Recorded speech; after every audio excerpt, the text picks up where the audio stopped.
Bite of Joy में आप सबको बहुत बहुत खुश आमदेद। For English please follow written instructions.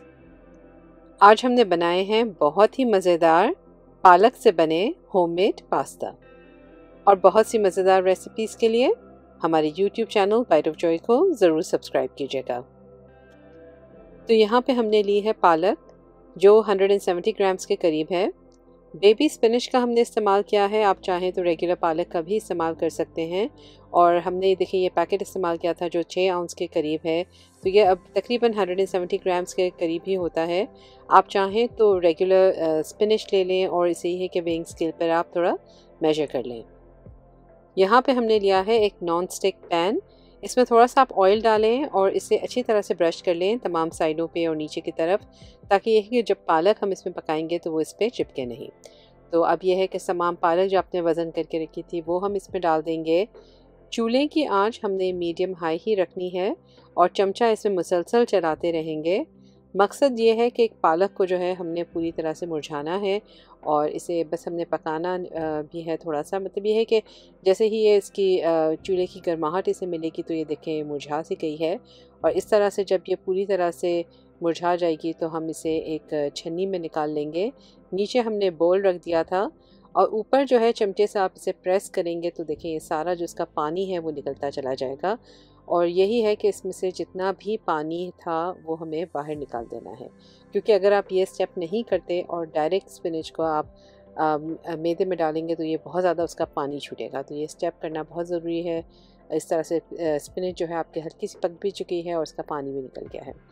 अब जब ये पालक आपकी ठंडी हो जाए तो हम इसे एक मिक्सर में डाल देंगे। साथ ही में हमने इसमें 2 अंडे क्रैक करके डाल दिए थे और इससे जो है आपने ब्लेंड कर लेना है। तो ये देखिए एक स्मूथ सा उसका पेस्ट बनकर तैयार हो गया है। किचन काउंटर को हमने अच्छी तरह से साफ़ कर लिया था और यहाँ पे हमने डाला है तकरीबन 2 कप के करीब मैदा। तो ये है तकरीबन 300 ग्राम के करीब है। अगर आप वज़न कर लें तो ज़्यादा बेहतर होगा। और बीच में हमने इस तरह से थोड़ी सी जगह बना ली थी। एक हमने वेल जैसा बनाना है, जगह बना लेंगे। डालेंगे उसमें 1 बड़ी चम्मच तेल की और आधी छोटी चम्मच नमक, और दोनों चीज़ों को भी आप थोड़ा सा मिक्स कर लें मैदे में। और अब जो है जो पालक हमने पीस के रखी थी अंडों के साथ वो हम इसमें डाल देंगे। तो ये है कि बीच में जगह बनाने का मकसद यही है ताकि ये लिक्विड जो है वो सारा बाहर ना निकले। और अब एक फ़ोर्क की मदद से आप ये पालक के मिक्सचर को और मैदे को जो है हल्का हल्का मिक्स करते जाएंगे। तो बस ये डो की शक्ल इसकी आती चली जाएगी और जब ये एक तरह खट्टा होना शुरू हो जाएगा तो हम अब इसे हाथों से गूंदना शुरू करेंगे। तो साइडों से ये बस मैदे को हमने इकट्ठा करना है और इस तरह से हम इसे गूंदते चले जाएंगे। और मैदा इतना ही यूज़ करना है जितनी आपको ज़रूरत होगी। तो जब ये एक तरह से डो इसका फॉर्म होने लगा है और ये चिपक नहीं रहा तो हमने जो एक्सेस फ्लावर जो साइडों पे था अब वो इसे हटा दिया, क्योंकि इतना सारा फ्लावर इस्तेमाल नहीं होगा। रखा हमने ज़्यादा ही था शुरू में और फिर यूज़ हम इतना करेंगे जितनी ज़रूरत होगी।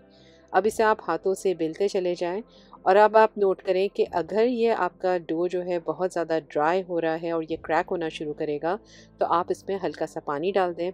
और दूसरी बात यह है कि अगर ये बहुत ज़्यादा वेट है और आपके हाथों से चिपक रहा है तो आप थोड़ा सा उसमें मैदा शामिल कर दें।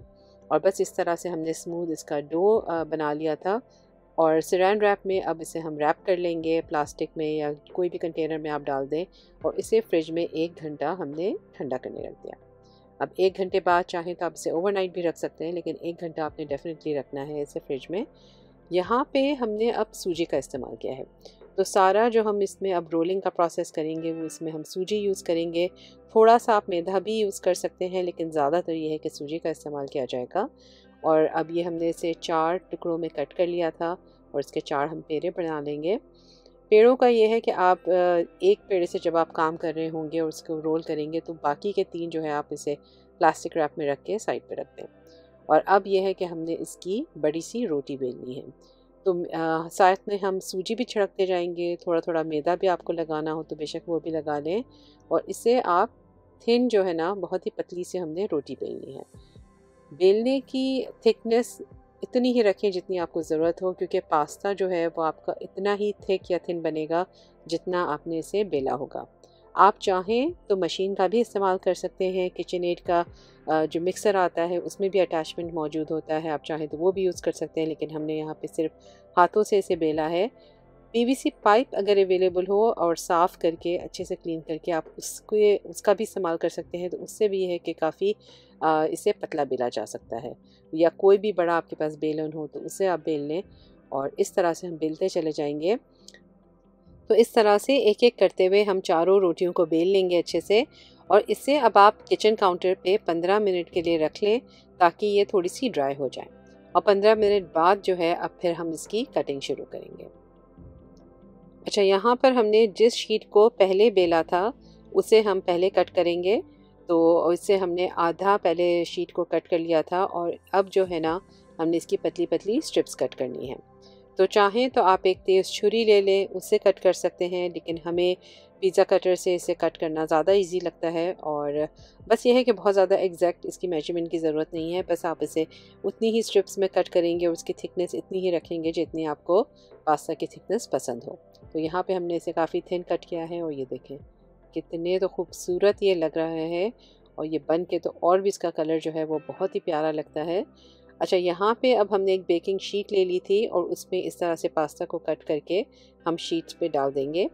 तो मकसद यही है कि अब आपने एक तरह से ये जो पास्ता तैयार किया है, तो थोड़ा उस दिन जब आपको खाना हो तब वो फ्रेश हम बनाएंगे और बाकी का जो पास्ता है उसे जो है हम ड्राई कर देंगे। इसे आप ट्रे में डालते जाएं और ऊपर हमने थोड़ी सी सूजी छिड़क दी है। तो इसी तरह से अब आपने ये प्रोसेस तमाम जो आपने रोटियां बेल के रखी थी उसको हम रिपीट करेंगे और इस तरह से आप इसके स्ट्रिप्स कट करते जाएं। चाहें तो आप इसे डिफरेंट शेप और फॉर्म में भी फॉर्म कर सकते हैं, और लेकिन यह है कि हमने तो ये सारी एक जैसी ही रखी थी। और यहाँ पे हमने छोटे छोटे इसके पायल बना के रख लिए हैं, क्योंकि जिस तरह से ये पास्ता ड्राई होगा तो ये इसी शेप में रहेगा। तो ये है कि जब आपको जितने पास्ता की ज़रूरत होगी, ये एक सर्विंग को आपने निकाला, उसे बॉईल किया, तो ये काफ़ी आसानी रहेगी। अच्छा, अब जो पास्ता हमने बॉईल करना है और जो फ्रेश हमने बनाएंगे, तो उसके लिए पहले जो सॉस आपको तैयार करना है पहले उसकी तैयारी कर लें। हमने यहाँ पे सिर्फ थोड़ा सा तेल लिया है, उसमें फ्रेश लहसुन डाला है और हम बहुत ही सिंपल सा सॉस बना रहे हैं। पानी लें एक पॉट में और इसमें हम डालेंगे थोड़ा सा नमक, और जब इसे पूरी तरह से उबाल आ जाएगा तो अब हम इसमें पास्ता डालेंगे। अच्छा, पास्ता ये जो है आपका फ्रेश होममेड बना हुआ है, तो इसे बस 1 मिनट ही लगेगा पकने में। इसे आप एक बार थोड़ा सा हिला लें जब आप इसे पानी में डालें, और बस विदिन अ मिनट ही जो है ना ये आपका पास्ता बन के तैयार हो जाएगा। तो बहुत ही झटपट और फटाफट से ये पास्ता आपका बन जाता है। इसीलिए ये है कि इसका सॉस या जो भी आपको इसकी ड्रेसिंग बनानी हो वो पहले आप बना के तैयार रख लें। और अब यहाँ पे जो है हमने थोड़ी सी काली मिर्च डाल दी थी, थोड़ा सा नमक डाल दिया था इसमें, और ये देखें कितना खूबसूरत इसका रंग आया है। फ्रेश ग्रीन पास्ता का ये जो रंग है बहुत ही प्यारा है। इसे आप डालें, थोड़ा सा पानी जो पास्ता का बॉईल हुआ था वो हम इसमें डालेंगे। बस इसे अच्छे से मिक्स कर लें, और ये है कि इसमें थोड़ा सा लेमन जूस डाला था। आप ये रेसिपी ज़रूर ट्राई कीजिएगा, और अगर आप करते हैं इसे ट्राई तो हमें बताइएगा भी ज़रूर। अच्छा, अब यहाँ पे जो दूसरा पास्ता था जो हमने यहाँ पे ड्राई करने रखना है, अवन में इसे डालेंगे 1.5 घंटे के लिए 200 डिग्री फ़ारेनहाइट पर। और ये देखें कितना ये ज़बरदस्त से ड्राई हो चुके हैं। इसे आपने बस इतना ही पकाना है कि ये पूरी तरह से ड्राई हो जाए। तो आप इसे नोट कीजिएगा कि आपकी ये थिकनेस पे डिपेंड करता है कि आपने इसे कितना थिक रोल किया है या कितना थिन।